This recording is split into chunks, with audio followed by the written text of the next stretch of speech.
कल के प्रसंग में ये बात हो गई थी कि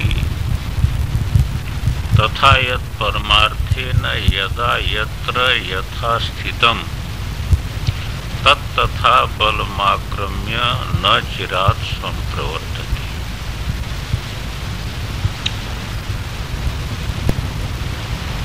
मुख्य चीज ये है कि सबका आधारभूत है शिव तत्व, चैतन्य तत्व जो आत्मा है, और उसमें एक स्वातंत्र शक्ति है। वही स्वातंत्र शक्ति विभिन्न प्रकार के जगत प्रतिभास का ही।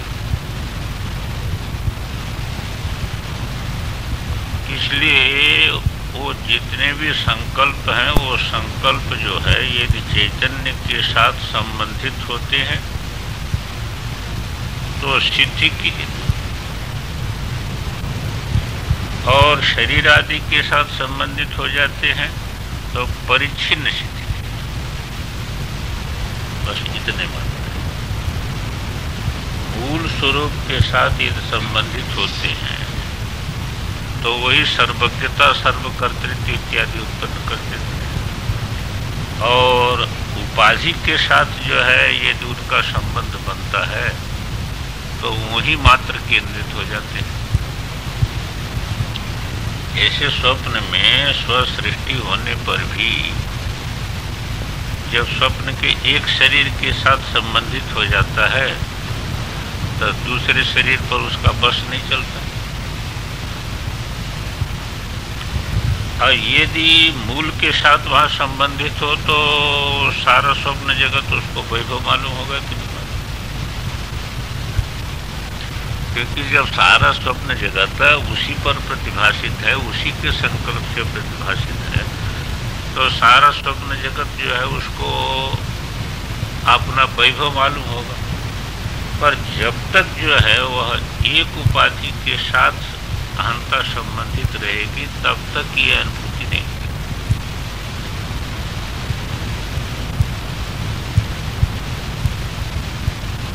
तो जब तक हमारी अहंता ये सीमित के साथ संबंधित रह करके जो हम सोचते हैं, ये फल को देखते हैं तो फल को देख करके मन में होता है, पर उस समय भी सीमित अहंता हमारी अहंता इसी के साथ संबंधित होकर के सोचती है। पर इसी के साथ संबंधित यदि तो इसमें जो है जितना आपके संकल्प का, चित्त का, यानी बल्ब का जैसा विकास आप किए हैं उतने मात्र शक्ति रहेगी, उससे ज्यादा। अब इनको ये बताना है कि देखो कभी कभी बहुत बार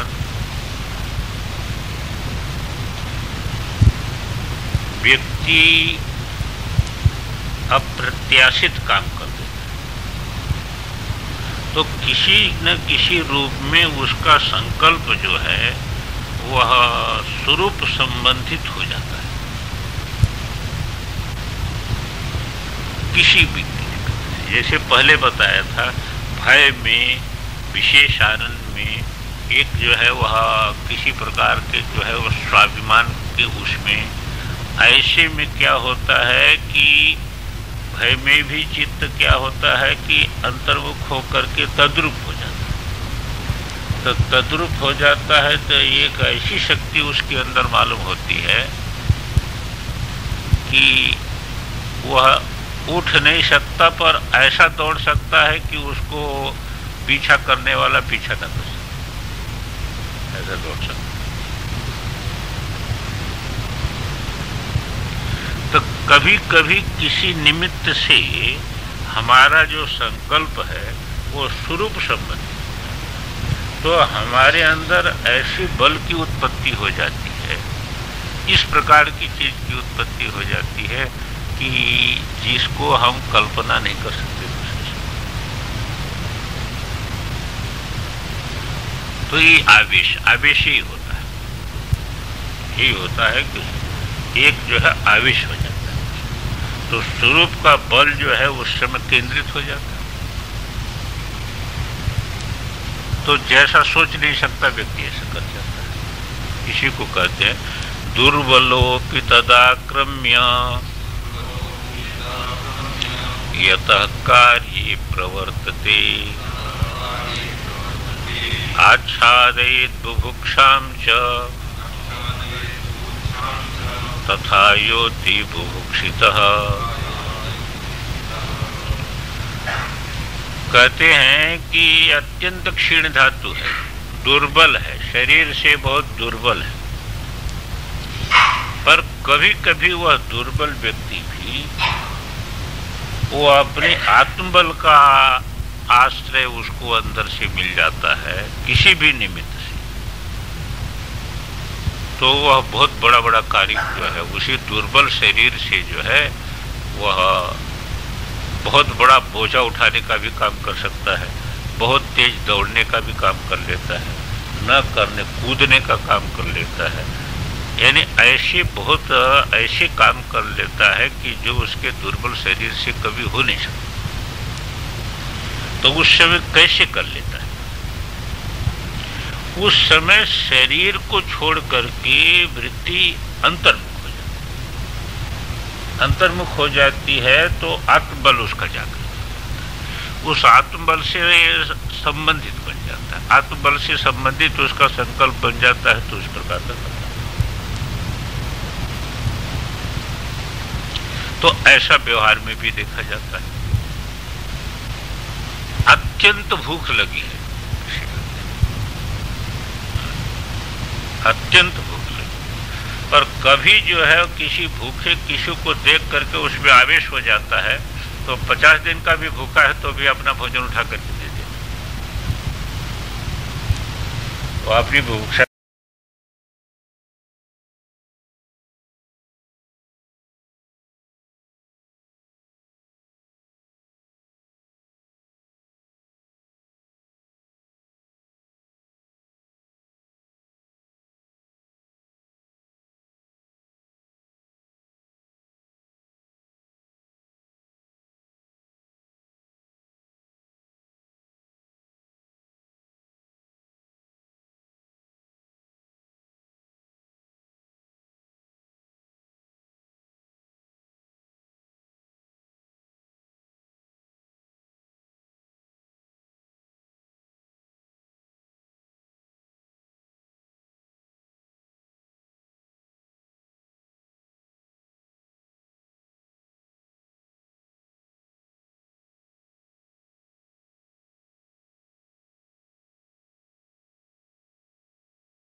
प्रक्रिया इस प्रकार की जगत में दिखाई देती है, उसमें जान अनजान में वह क्या होता है कि संकल्प अंतर्मुख होता है, एकाग्रता आती है और स्वरूप से संबंधित हो जाता है, स्वरूप से संबंधित होकर के चमत्कार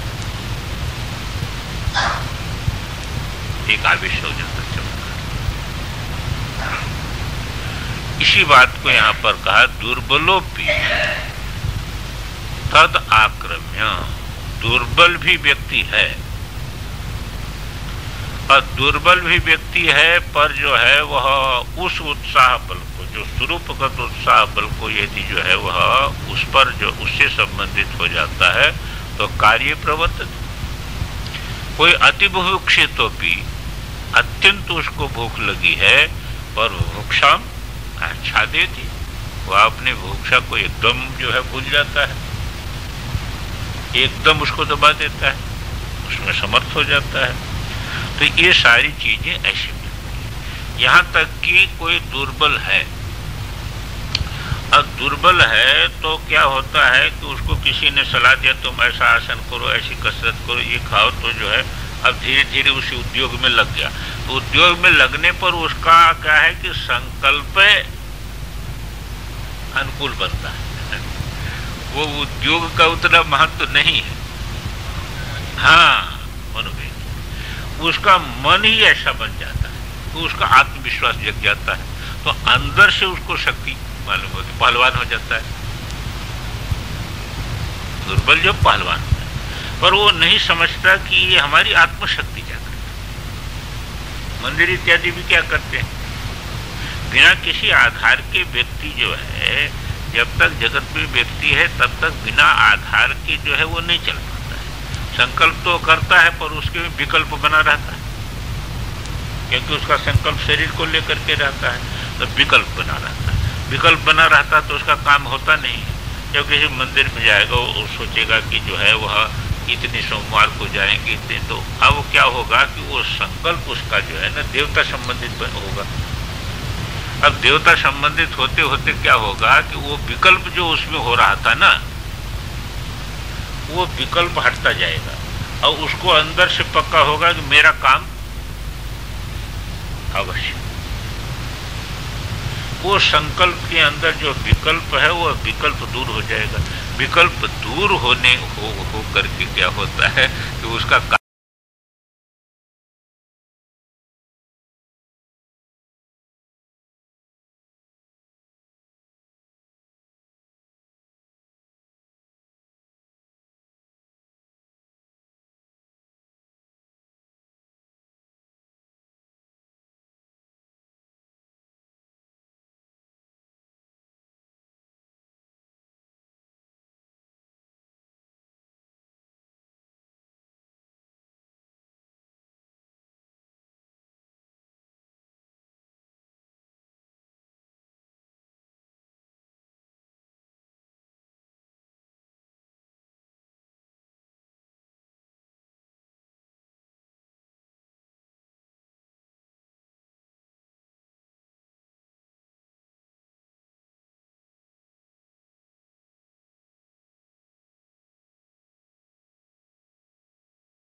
देने की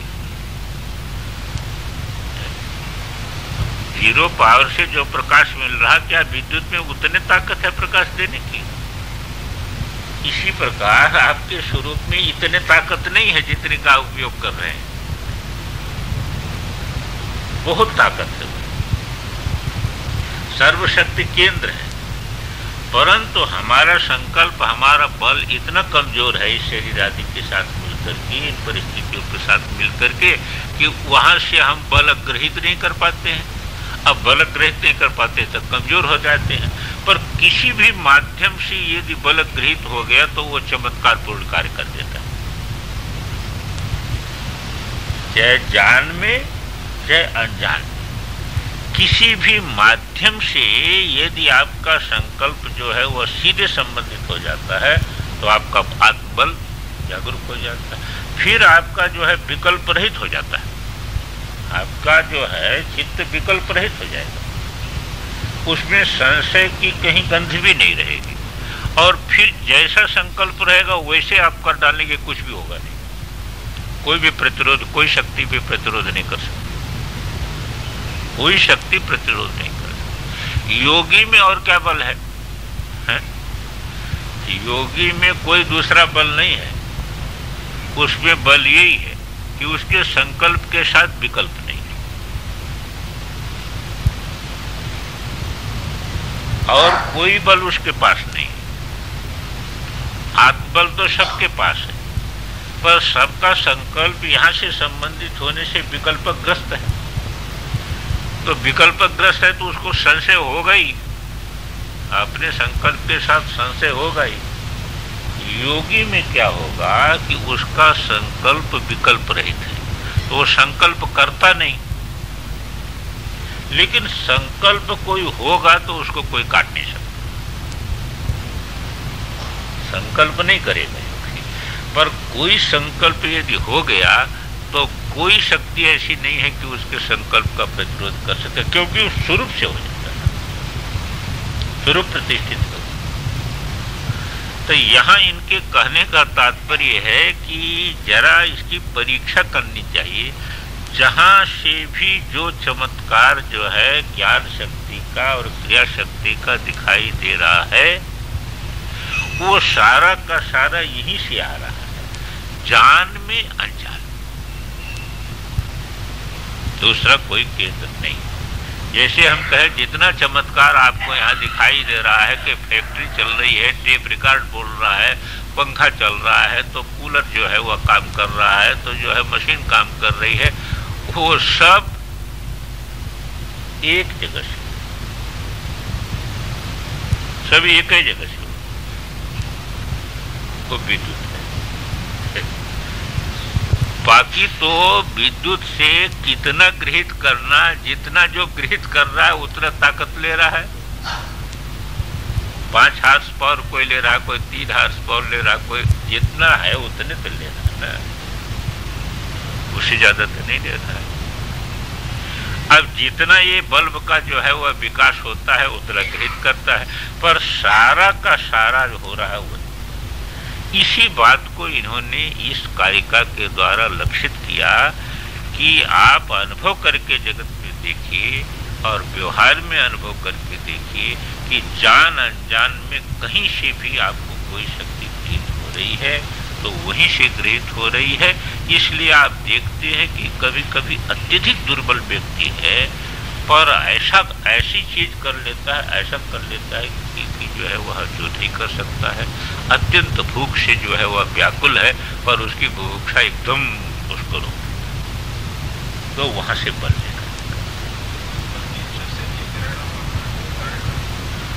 हल्की इच्छा से तो प्रेरणा तो जगत में यानी जितने भी जो है प्रेरणा का कार्य क्या स्रोत जो है वह इसी प्रकार का है, हल्की इच्छा से प्रेरणा पाता है, पर वो फल मिलता कहां से विचार ही। हल्की इच्छा से प्रेरणा तो पाता है, पर जब तक उसमें विकल्प रहता है तब तक फल उसके पास नहीं आता, पर किसी भी माध्यम से विकल्प रहित होता है तो वो फल, चाहे जिस माध्यम से, वो व्यापार के माध्यम की, वो माध्यम सब माध्यम है भाई, व्यापार के माध्यम से, कृषि के माध्यम से, या योगी में केवल संकल्प का माध्यम है, दूसरा माध्यम, योगी में दूसरा माध्यम नहीं है, आप देखो उसमें केवल संकल्प का माध्यम है, और बाकी में वो आडंबर के द्वारा जो है वो माध्यम बनता है, किसी बिना आडंबर के माध्यम नहीं बन सकता, उसमें ताकत नहीं है ना, संकल्प से विकल्प ना हो ये ताकत तो है नहीं उसमें, तो किसी माध्यम से संकल्प रहित होगा। जब वो विकल्प रहित किसी माध्यम से होगा, देवता के माध्यम से हो, अन्य जगह हो, कहीं मनौती मानेगा, कुछ करेगा, तो उसके अंदर जो संकल्प है वो संकल्प संस्कारित हो जाएगा, और वो संस्कारित हो जाएगा तो स्वरूप से शक्ति ग्रहण कर लेगा, उसका काम हो जाएगा। तो इनका लक्ष्य ये करना है कि बाकी जैसे एक संत कहा करते थे कि भाई देखो, लोग समझते हैं कि हम पुरुषार्थ न करें तो खाएं क्या। अरे वो पुरुषार्थ नहीं है, वो तो ऐसा है कि जैसे कोई बर्तन में भात है तो करछी मारोगे तो निकलेगा, तो करछी मारना ये कोई पुरुषार्थ नहीं है। उसमें भरा नहीं है तो तुम कितने भी करछी मारो तो निकलेगा। तो कहते थे तुम्हारे प्रारब्ध में तुमने भर करके नहीं रखा है तो करछी मारने से नहीं निकलेगा, पर तुम करछी मारने को ही पुरुषार्थ मान रहे हो, सोच रहे हो कि इसी से निकल रहा है। इससे निकलता तो सभी के करछी मारने से निकलता, पर कई तो करछी मारते जा रहे हैं और उनकी पूंजी गायब होती जा रही है। मार तो रहे हैं बहुत करछी है, पर वो पूंजी खत्म होती जा रही है।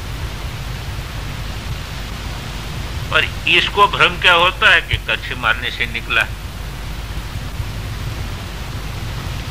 तो बहुत चीजें ऐसी हैं कि जैसे मालूम होता है,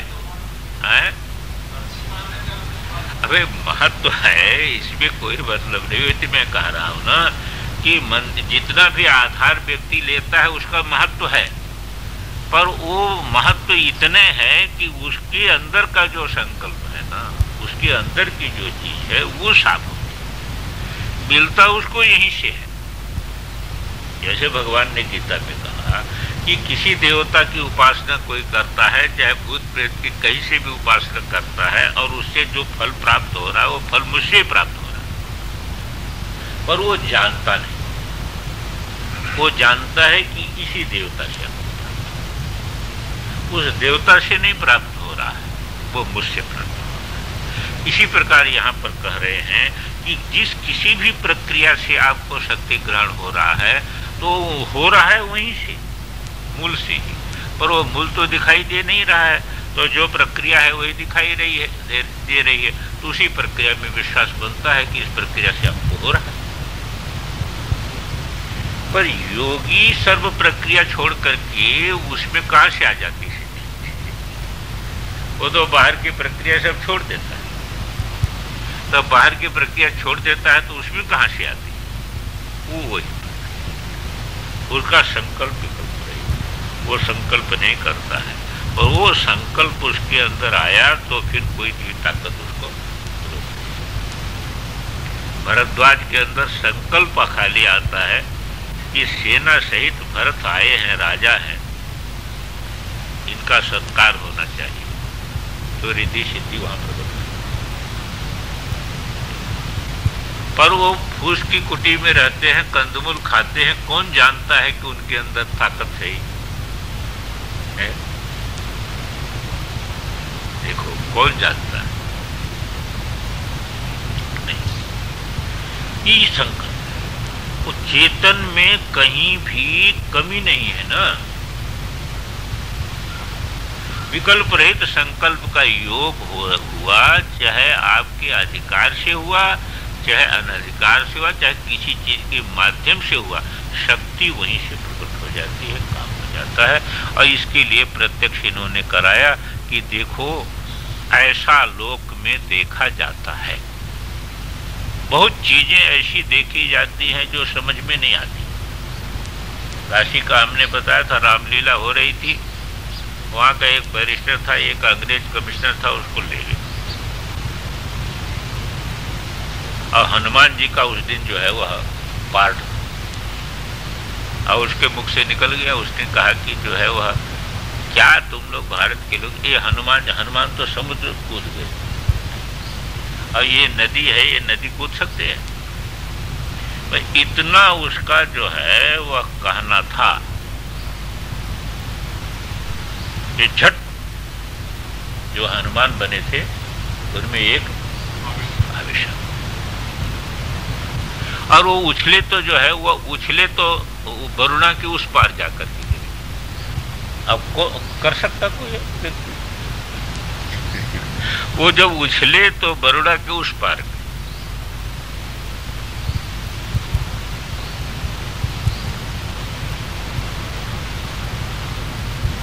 तो ये जो चीज है ये कहां से आ गई?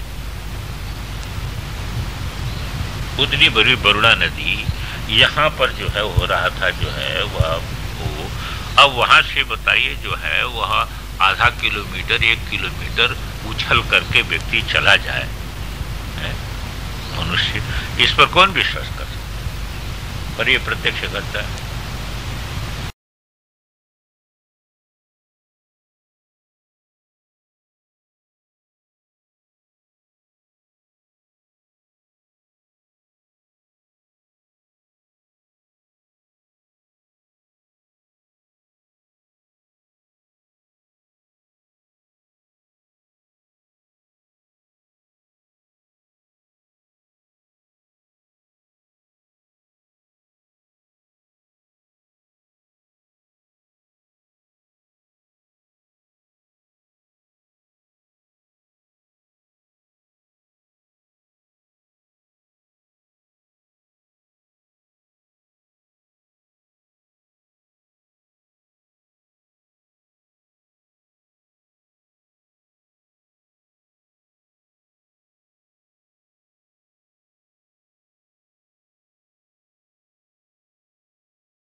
तो कहा वो साधु को बुलाओ। लोग समझ नहीं पाएगा, वो साधु बैठा हुआ, उसको बुलाया, लो बस। उन्होंने अपनी जीभ कटा दी डॉक्टर से, कहा इस जीभ से मैंने बहुत निंदा किया है, सगुण लीलाओं का बहुत निंदा किया है इस जीभ से, इसलिए जो है वो डॉक्टर से वो जीभ कटा दिया उसको। अब उस समय तो प्लास्टिक आदि था नहीं, कोई कास्ट का जीभ मैंने कुछ बनाया होगा डॉक्टर लोगों ने, उससे जो है वो तो उनका नाम हो गया कटजिह्वा स्वामी। उन्होंने क्या किया कि जीभ को काट, कहा कि इसने बहुत निंदा किया है। तो अब ये देखिए कि एकाएक ये चीज कहां से आ जाती है? ये चीज आ जाती है कि स्वरूप तो एक ही है। एक संकल्प घनीभूत होकर के ये जो इसके साथ टकराता है तो झट जो है वो शक्ति। तो जितनी भी शक्ति प्राप्त हो रही है वो वस्तुतः उसका केंद्र है, इतना मात्र इसमें बताना है। और लक्ष्य कराया ही क्षीण धातु रवि जो अत्यंत कमजोर व्यक्ति है, तद्बलम उत्साह लक्षणम आक्रम्य, उत्साह लक्षण उस जो है आत्मबल को लेकर के यतः कार्य प्रवर्तित, वो बड़े बड़े कार्य में जो है प्रवर्तित हो जाता है। यथाच कश्चित, जैसे कोई अशक्तोपि व्यायामाभ्यासीन महतीम शक्ति प्राप्त होती, उसको बना दिया एक नुक्सा, उससे जो है वह धीरे धीरे धीरे धीरे उसका मानस जो है वह एकदम निराश था, अब उसके मानस में आशा आने लगी, आशा आते आते आते आते वो पालवान बन गए। तो प्राप्नोति उद्योग बलेन तथा अनेन स्वभावानुशीलनेन, इस जो है अपने स्वभाव के अनुशीलन के द्वारा बुभुक्षाम अपि आच्छादयति अति बुभुक्षस्या, अत्यंत बुभुक्षित है वह अपनी बुभुक्षा को भी दबाने में समर्थ हो जाता है। यतः सर्वत्रैव आत्मस्वरूपस्य कार्य कारण संपादन सामर्थ्यम अविलंबम, इसलिए कि सब जगह जो है कार्य कारण संपादन सामर्थ्य जो है वह स्वरूप का ज्यों का त्यों है। जैसे विद्युत में वो शक्ति देने का स्वभाव सर्वत्र बना, हम ले पावे न ले पावे ये अलग चीज है। ऐसे आत्मा में जो है आत्मा संपूर्ण शक्ति ज्ञान का केंद्र है, जिसलिए बना हुआ है, इसलिए वो चीज हो जाती है, नहीं तो कैसे हो। अनेनाधिष्ठिते देहि यथा सर्वज्ञतादयः तथा स्वात्मन्यधिष्ठानात् सर्वत्रैवं भविष्यति। कहते बड़ा कठिन मालूम होता है ये बात, तो बुद्धि से कुछ जो है तर्क से समझ में आती है पर अनुभव में नहीं। कहा अनुभव में तो प्रत्यक्ष है, तुम इस शरीर के साथ अपनी अहंता का योग करके रखे हो, है कि नहीं? तो इसके अंदर के सभी संकल्प तुम जान लेते हो, है? एक चींटी भी पीठ में चले तो तुमको ज्ञान हो जाता है, कहीं आंख में दर्द हो तो भी तुमको ज्ञात हो जाता है, पेट में दर्द हो तो भी तुमको ज्ञात हो जाता है? तो सब कार्यकलाप के तुम सर्वज्ञ तो बने हो। तुमने अपनी अहंता यहाँ केंद्रित कर दी तो यहाँ के तो सर्वज्ञ तुम बने ही हो, कोई संकल्प तुमसे छिपा नहीं है। छोटा सा संकल्प होता है उसको तुम जान लेते हो, छोटी भी पीड़ा होती है उसको तुम जान लेते हो, सरदर्द होता है उसको तुम जान लेते हो। तो जैसे यहाँ पर तुम अहंता को केंद्रित करके और इस शरीर के सर्वज्ञ बने हो, जैसे यदि तुम्हारी अहंता स्वरूप में हो जाए है, तो फिर सब जगह के सर्वज्ञ हो गए तुम ना। कीलन तो इतने हैं भाई, एक जगह तुमने केंद्रित करके रखा है इस कार्यकरण संघात में, और यहाँ के सर्वज्ञ तुम बने हो। तुम्हारे कहने से हाथ चलने लगता है, पैर चलने लगता है, सब क्रिया होने लगती है। तुम संकल्प करते हो, धड़ धड़ भाग निकलने लगती है, ये सारी चीजें हो रही है। तो यहाँ केंद्रित करने पर यदि इस प्रकार की सारी चीजें प्रकट हो रही हैं, तो तुम्हारा व्यापक स्वरूप है उसमें केंद्रित हो जाएगा, तो सब जगह नहीं तुम्हारी सर्वज्ञता प्रकट हो जाएगी। सब जगह जितना चमत्कार हो रहा है वह तुम में नहीं प्रकट हो जाएगा, लेकिन तुम सोचते हो कि तुम में नहीं प्रकट होगा, यहीं रह करके सोचते हो। व्यापक जो है अपने स्वरूप में प्रतिष्ठित न हो करके इसी सीमित स्वरूप में प्रतिष्ठित हो करके सिद्धि चाहते। अरे तुम्हारा स्वरूप ही ऐसे है कि सारी की सारी सिद्धि उसी में खेल रही है। खाली तुम्हारा दोष यह है कि तुमने एक शरीर से अपनी आत्मा को संकुचित कर दिया। इसी को कहा अनेन अधिष्ठिते देहि यथा सर्वज्ञतादयः।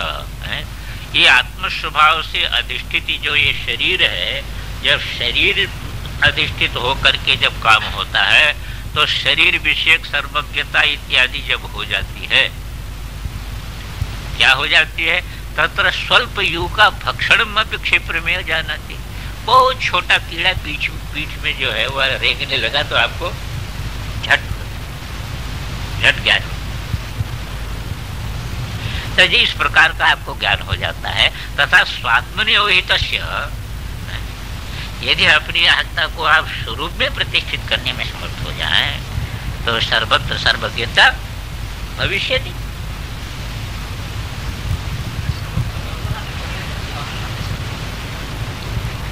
अरे भाई पहले तो यही बात है ना, पहले तो आप जो है ये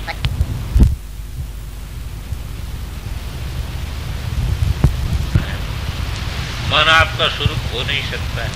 आप व्यवहार में भी जानते, कहते मेरा मन आज बहुत जो है दुखी है, तो दुखी मन को आप जब जानने वाले हैं,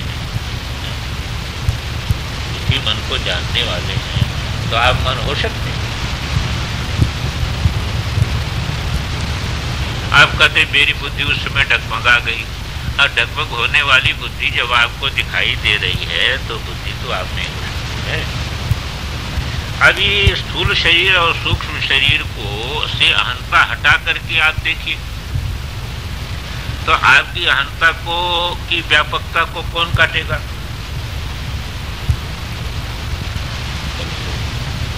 इसी के कारण तो आप संकुचित मालूम हो रहे हैं।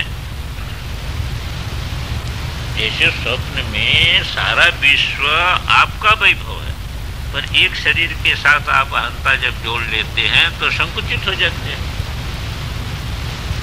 और उसमें दिखने वाला जगत तो जो है आपका मन है और तो कुछ है नहीं। पर एक शरीर के साथ जब अहंता को जोड़ लेते हैं तो आप वहां पर संकुचित हो जाते हैं।